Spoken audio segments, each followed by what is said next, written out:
thing here. Okay, so welcome everyone to this panel discussion titled, How is Project Management Changing in Your Industry? And this is being moderated by Shawn Stevenson.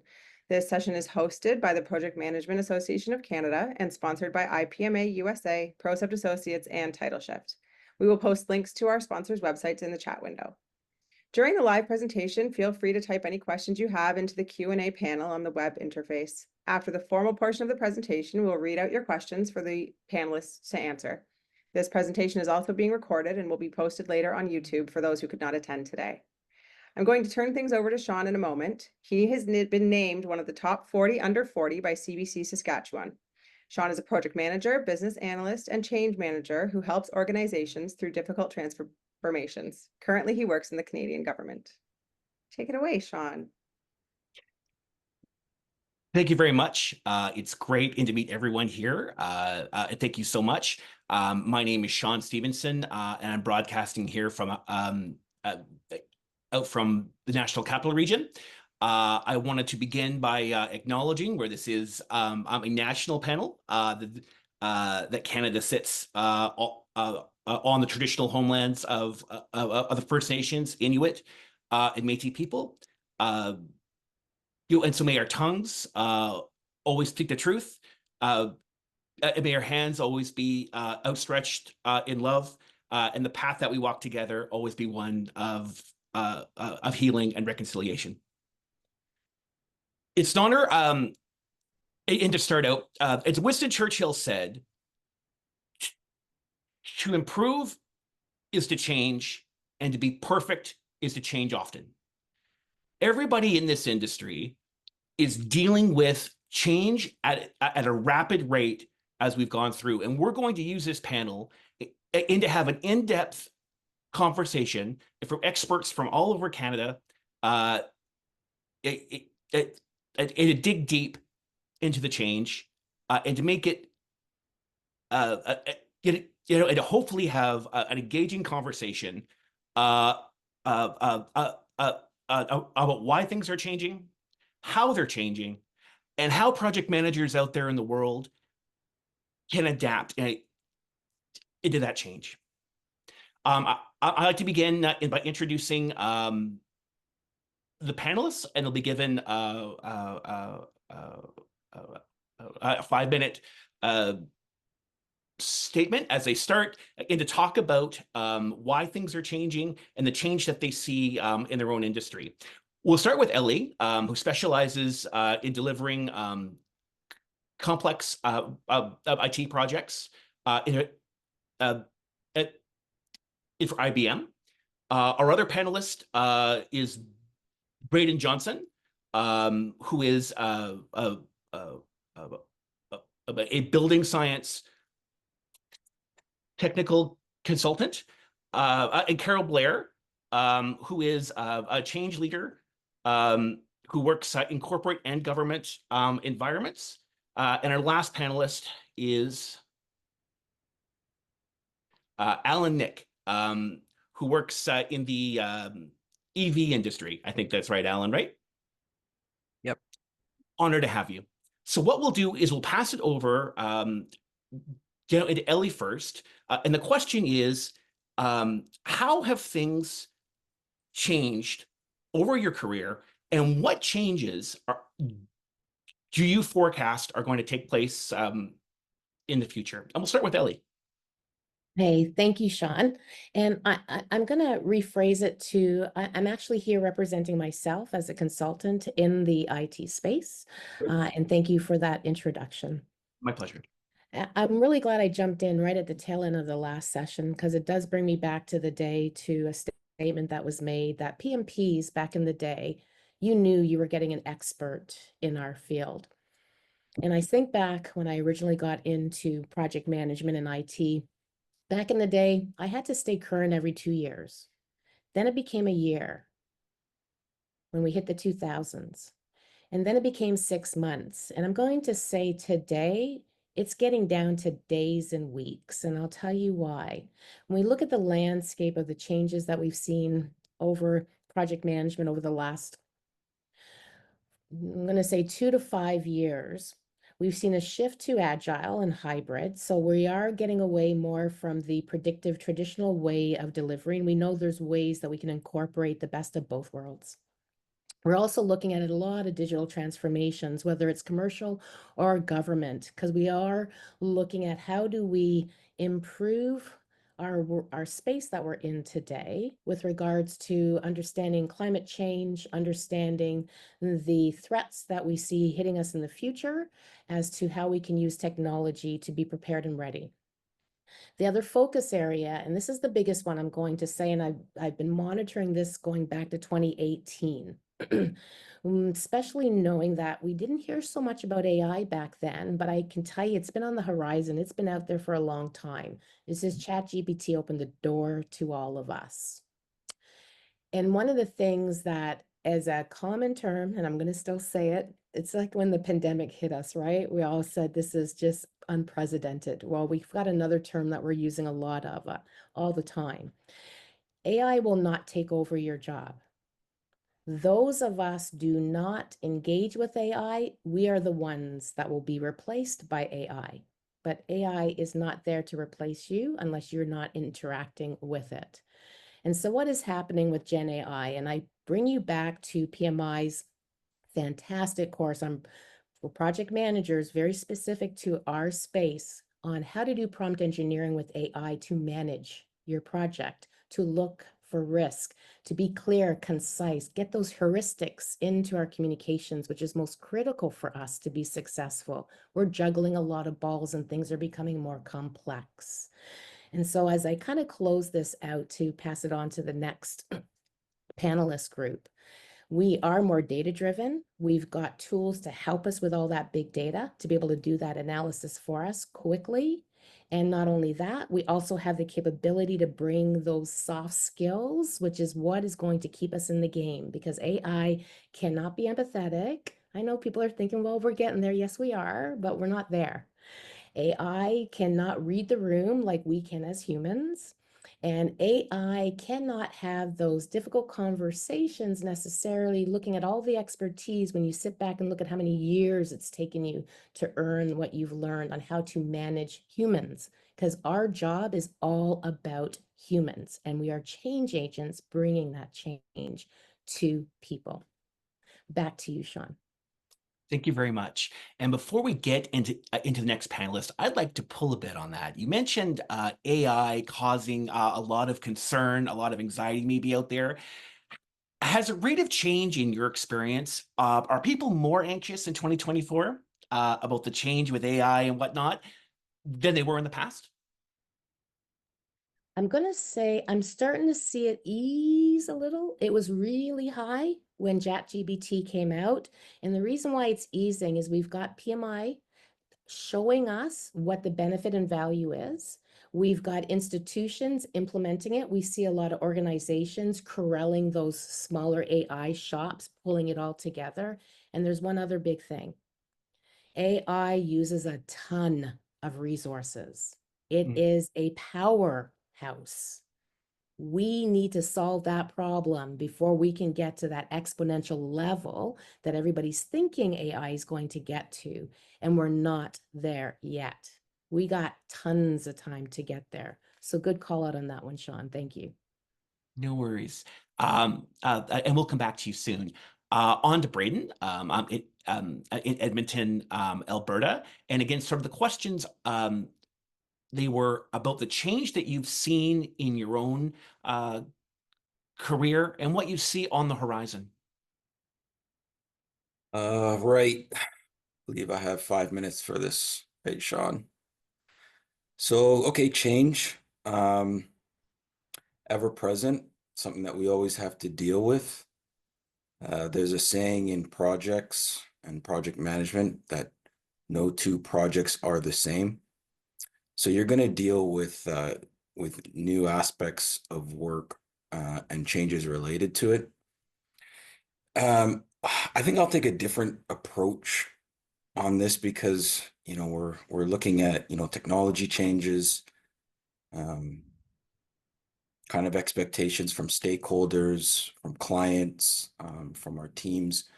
But one thing that I notice will not change is being able to make decisions, being able to interact with people and solve problems, being able to work effectively in teams, and being able to manage yourself in a very complex and changing environment.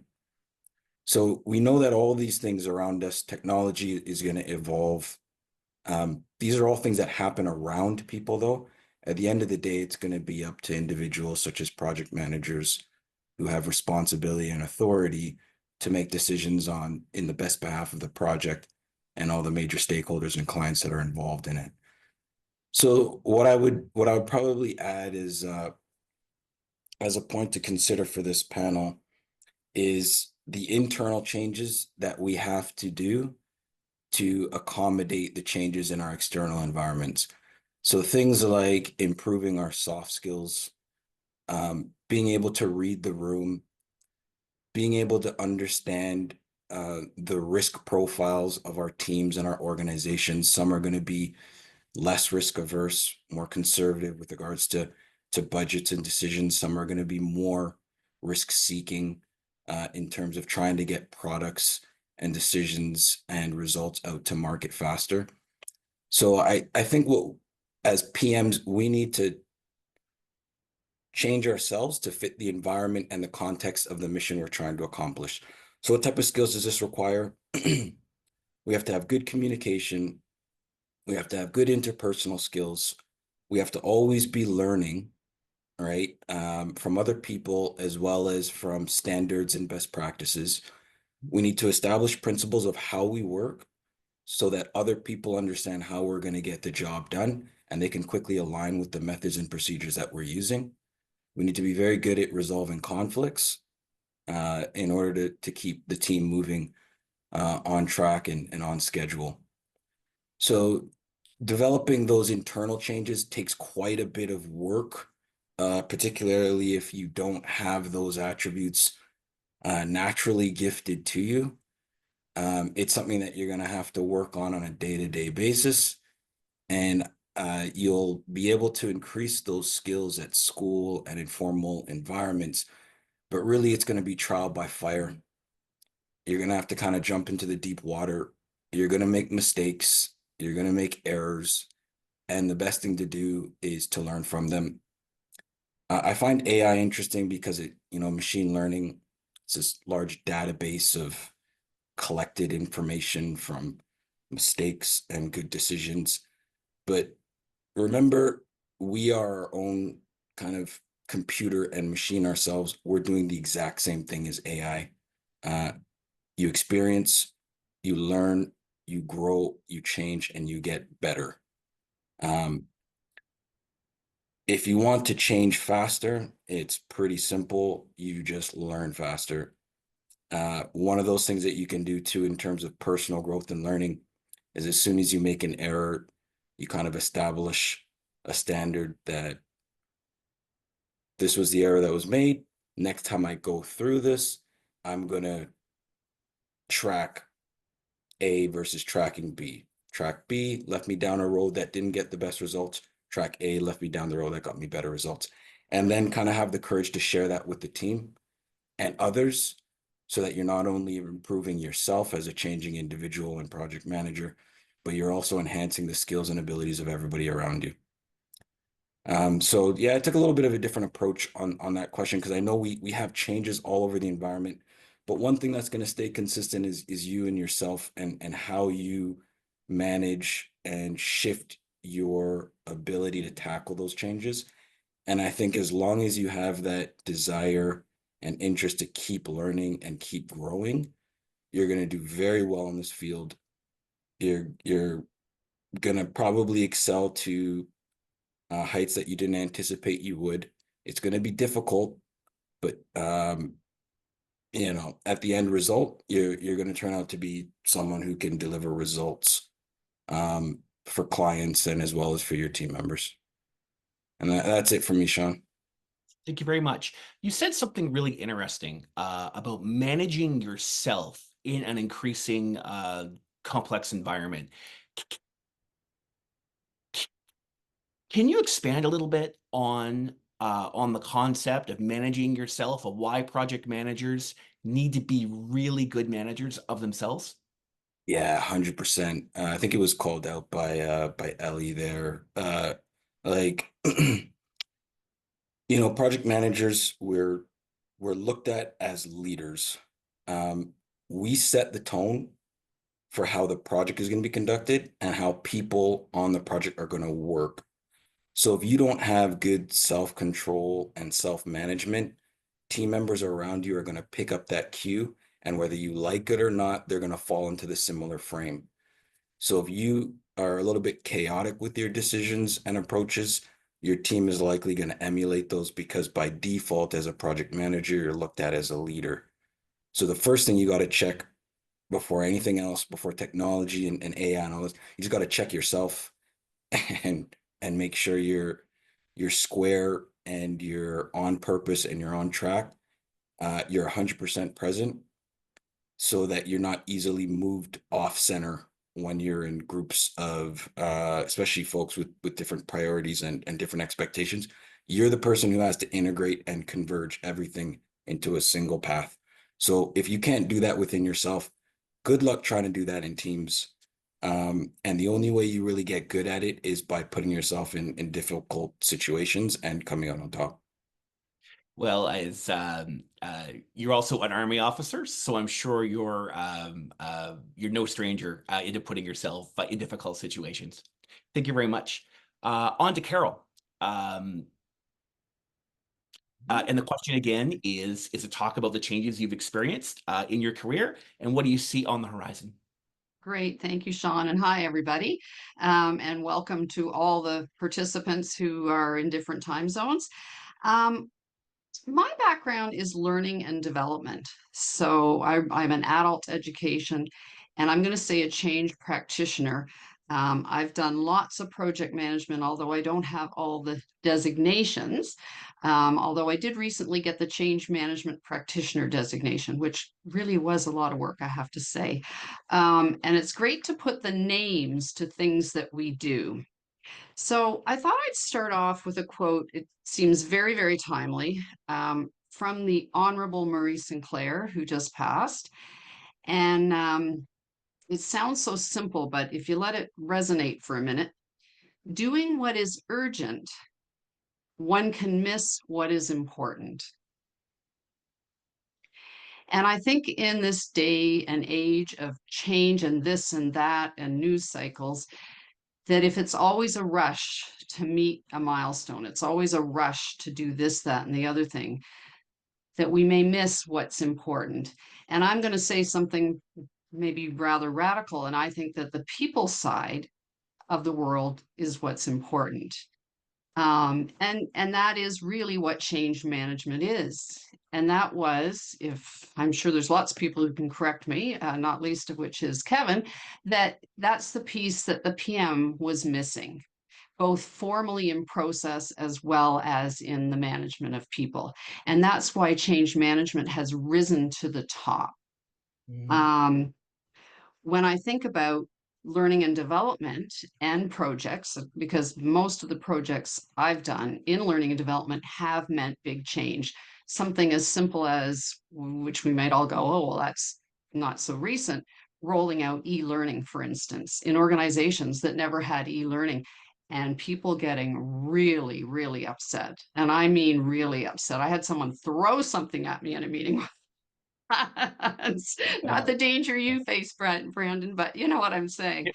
A real visceral response. But what we're talking about in change is we're talking about change in process, change in skills, and change in behavior. And all of that involves humans.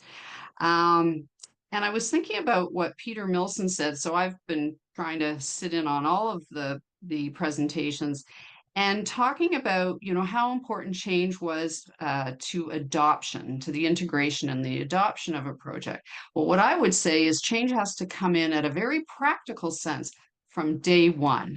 So whether it's the communication plan, whether it's the risk assessment, whether it's the the chart of who needs to know what, just like you would with a RASCI, I think change has to be integrated. And then the bottom line for me, you can tell I get a little bit passionate about this, is that change is about humans. So again, Brandon, I think you said this, and Ellie, you probably too, is we're talking about values. We're talking about values and morals. And if we say AI is going to take care of that for us, well, what values has AI been fed? So yeah, I'm very good at calendaring, very good at, sending out the invites and maybe doing the summation. The question is that summation caught the nuance of the people and what the people need? So without spending too much time on this, I would say probably the key skill for a project manager, for a change manager, and for assessing the participants, assessing the staff, those people who are feeling the change, is emotional intelligence. So that ability to deal with change, because we know our brains don't like change. We literally don't like change, even good change. What do you mean you moved it to the other side of the room? I've been going there for 15 years. It can't be over here now. So I'm a strong advocate for change management. And I think it's something that it's easier to integrate than we think, but it's also more important than we think. Wonderful. You talked about values-based leadership, or or having a values-based approach or sort of vision in the organization. In your opinion, what is the mark of a values-based leader? Wow. Okay. Well, I also want to point out that values are what people feel. So, for instance, when we talk about change, change in a lot of cases, again with the brain, is the same as loss. So, a lot of times people will say, it takes someone to pass, someone to die, literally, for us. But in change management, people are mourning things. They might be mourning the name of the business. They might be mourning the name of those managers who really, mentored them throughout, what have you. So if it's leadership based, then it's recognizing that all these people have feelings. And by the way, they're the reason you're successful because they've been working for you for 5, 10, however long. They might even be somebody new in the organization.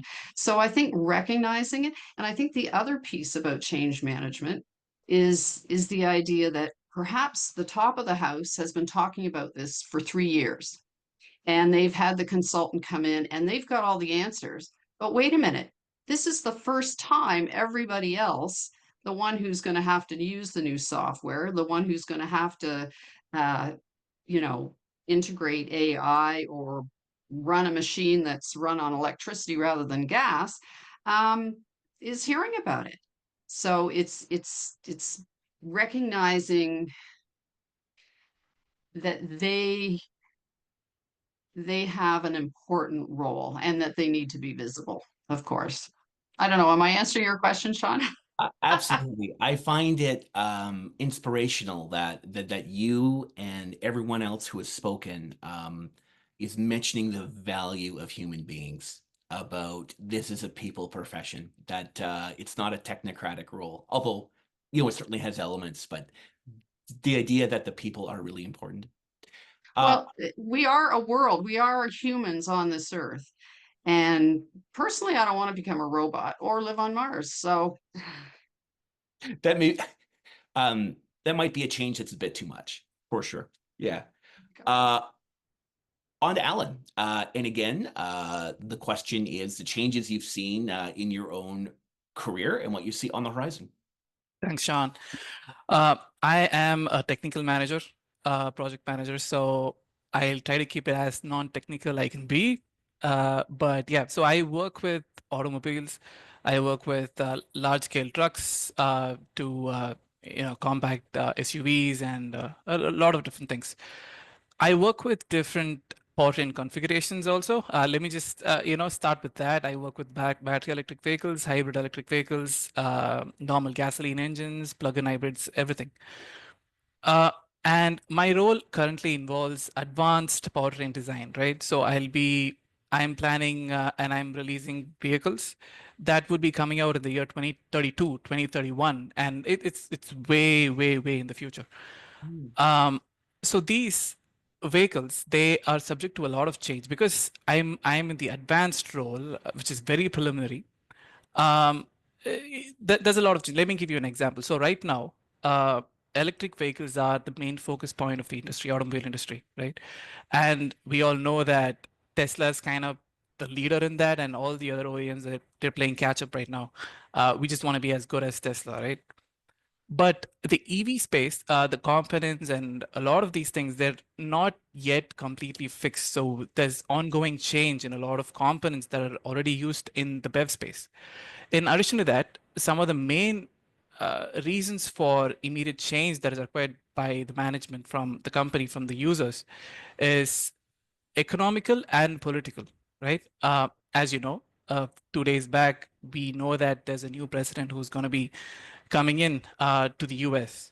And because of that, in the automobile space, there might be changes that might come for the emissions requirement, and there might be EV mandates that might be removed or that it might be added.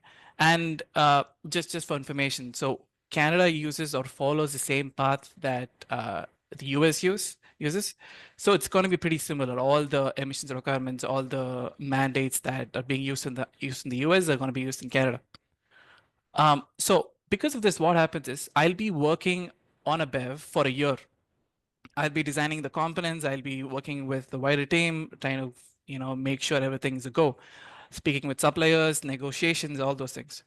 But when there's a sudden change like this, the management and the company comes and they say, okay, so BEVs are not the main thing that we need to focus on right now.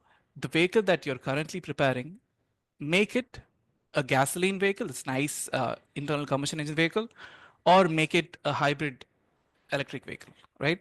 So the components are not shared between all those three configurations. So now I have to start from scratch from a BEV. I have to go for a HEV. HEV is basically a hybrid electric vehicle.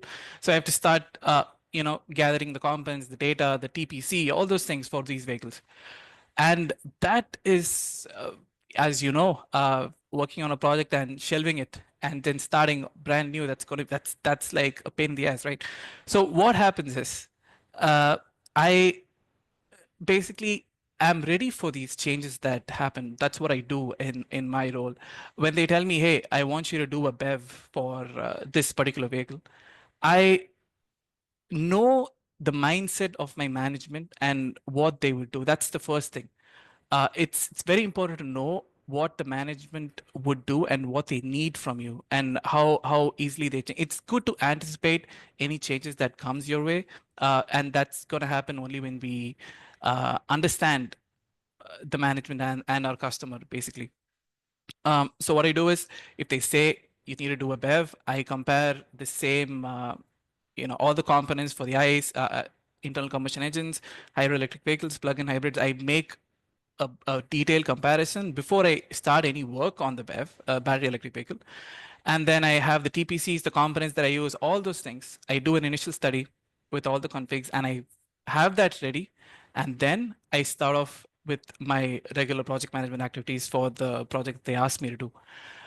Because of this, when they tell me to stop, hey, shelve this battery electric vehicle project, work on an hybrid, I know that I already have all the ingredients in place. I just have to take them, start cooking them again, and I'll have something ready soon. So what I'm trying to say is, in 2032, if they want a vehicle ready, and by 2028 they say, oh, we don't want that configuration, we want something different, I can easily start doing that. And that comes by preparation. I know Braden just he did touch on the topic of understanding the management, right?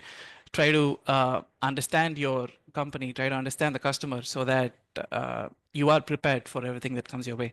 And I think in the automobile space, that's something that every company is dealing with. We have new technologies coming in. We now have something called range extended electric vehicle that Chevrolet has just released. New technologies are evolving and companies want to adapt, and it is very, very, very fast paced.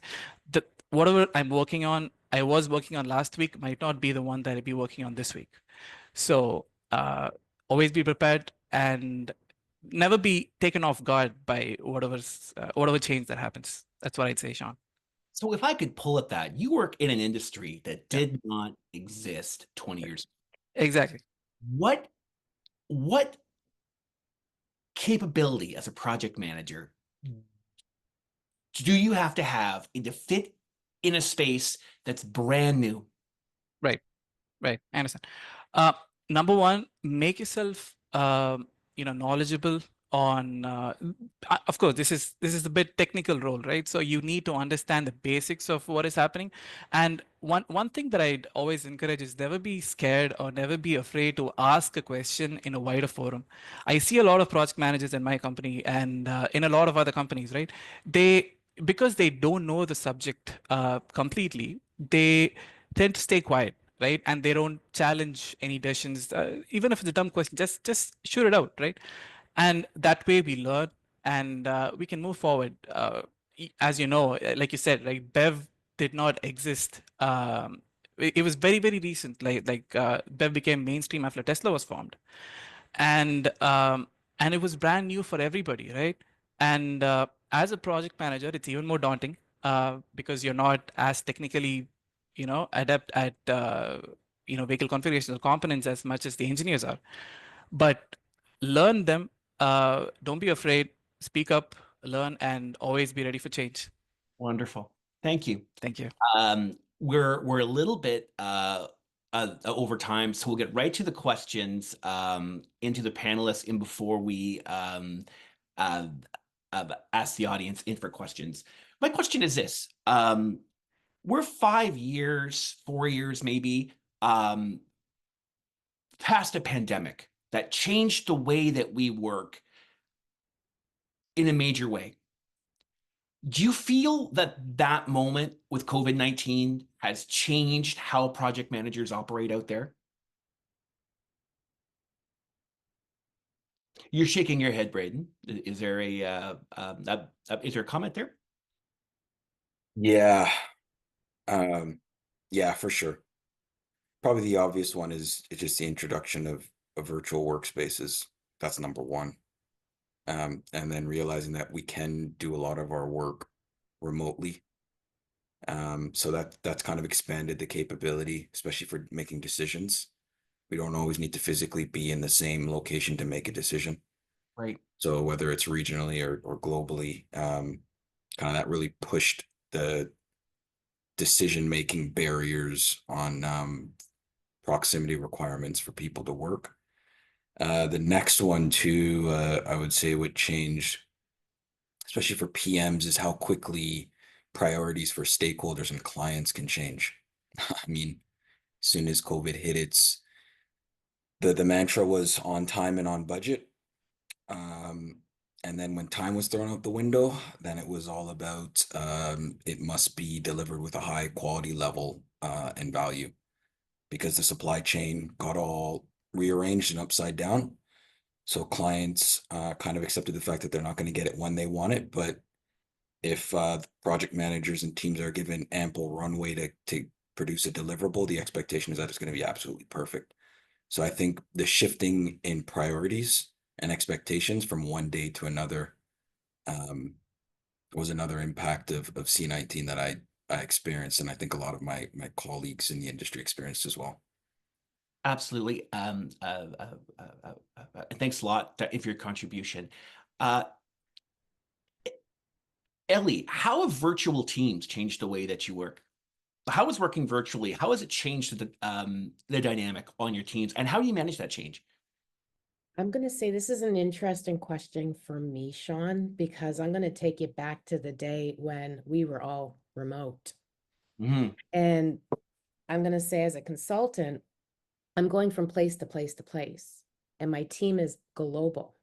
Right. So it wasn't something that was, I mean, it depends on the industry you're in and where you're coming from. So for me, it was something that I've already experienced, but better. What was better, I didn't have to hold a phone like this for 8 hours Right. Okay. and not hear and not see people. But I learned a technique because I couldn't see people. And as project managers, we need to read that room. Well, how can I read it if I can't see you? Tone and pitch. And that's what we call global listening. Right. So when we think of listening skills, and we touched on it in the panelist group, Carroll and Braden had mentioned it, we're looking at those emotional intelligence skills that we need, that self-awareness. So I know how I'm showing up. But I also need to, and PMI is doing a fantastic job at this, bringing in all of those soft skills. I like to call them human skills, and getting beyond the active listening, listening to understand, to global listening. I'm going to take the tone of your voice, the pitch of your voice. I'm going to listen to the words that you use. I'm going to watch your body language, your facial expressions. Just as you did when you saw Braden shaking his head. That's what we do as PMs. We're always observing what's happening around us. So when we are remote, we need to pick up on those, since those human feelings that people are going through, and we can, with global listening, using our coaching skills. PMI is doing another fantastic job recognizing coaching and mentoring are critical skills we need to bring. It's not just about telling people about our experience and how we did it. Coaching is a better approach because coaching allows us to allow that individual to determine what is the right answer or solution. I don't know. You know better. You're closer to it than me. I'm just here to help guide you to it. So when I look at where we are remote now, I'm really happy to see that PMI stayed up and evolved our profession to put in all of those management, human, soft skills that we must continue to develop and evolve ourselves in order to be at the best and help our team to be at their best. As Braden said it, how we show up is going to emanate to how the team shows up. Well said. That was spoken like a leader. I appreciate it. One more question in before we go into the Q&A, and I will limit this into a couple minutes, so it's not rude if I cut you off. I'm just trying to keep you on time. It's not personal. With the change out there, whether if it's with global work, brand new industries, AI, climate change, remote work, these sorts of things, has it become more difficult or less difficult to manage change in your teams than it was a few years ago? Yeah, I think I can get started with that.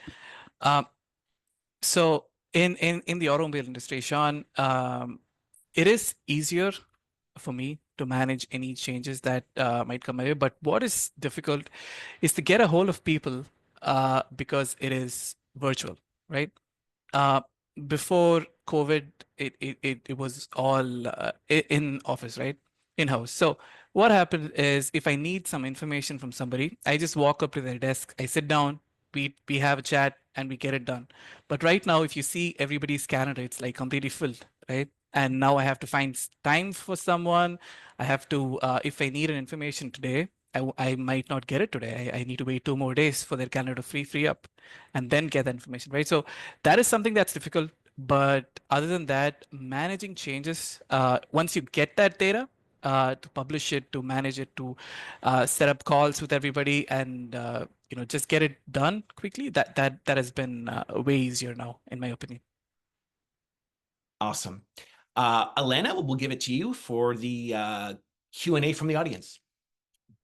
Okay, we currently have no questions, but just a reminder to the audience, you can type your questions into the Q&A panel and we can answer them for you. We'll just give a couple moments here. When I did answer one question. Yeah, okay, I happy see to that. Yeah, expand on sorry. Yeah. I'll throw it out there for all of you. So Suzanne asked, do you find that the many times organizational leadership will pay lip service to the need for project or change management discipline, but actually do not believe in the value of either, and they are just checking a box? How do you think we as project, program, and change managers can help to change these attitudes? I'd be happy to expand on what I mean when I talk about the entrepreneurial mindset. This was a concept that came to us because just as you had identified, I will say that's how our project managers were perceived, where I was, I'm going to say, back in the day, another life. And what we did is we shifted the mindset of our project management teams to think like an entrepreneur, a new business owner. How would you run your own business? When I set up a meeting and I've got 10 people in that room, I'm going to have to increase my dollar number on this, but I put $100 in everybody's pocket. That doesn't necessarily mean they cost $100. They could cost more or less. But I ask myself, is this meeting worth that much time and money? The next thing I'm going to ask myself, how efficient can I be? Because just as Allan said, people are busy, busier than they've ever been. So what efficiencies can I put into place to ensure and recognize that my stakeholders have a lot on the go? Which meetings and my team, which meetings are necessary, or can I use other tools, collaborative tools, to get those messages across? As project managers, we're required to understand the method and mode that is most critical and appropriate for the type of communications we're doing. This is how we bring value. With one last point is the benefits.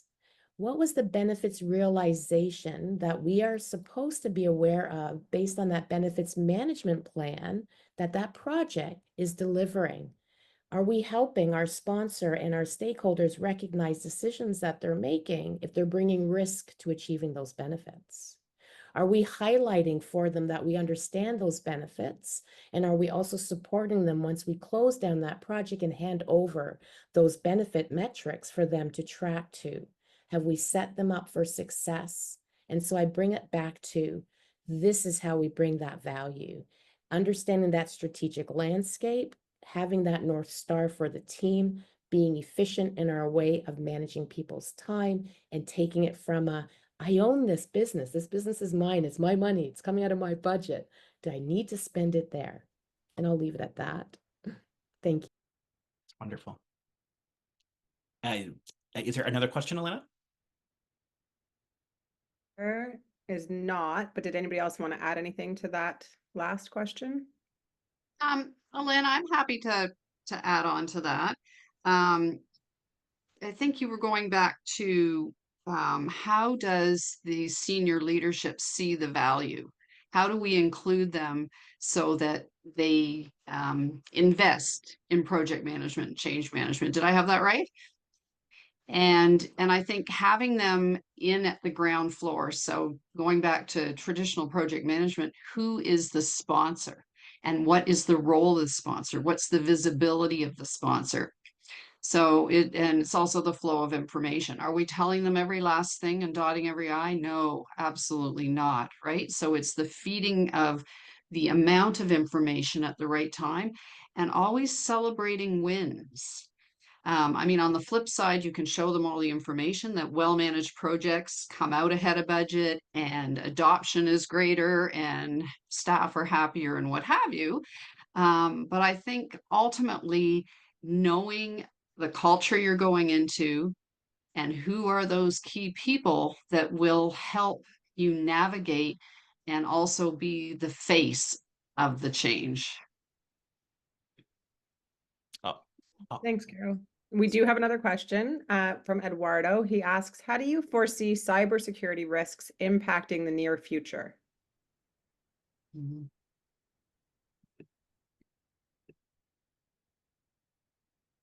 I don't know. I get fake email every single day.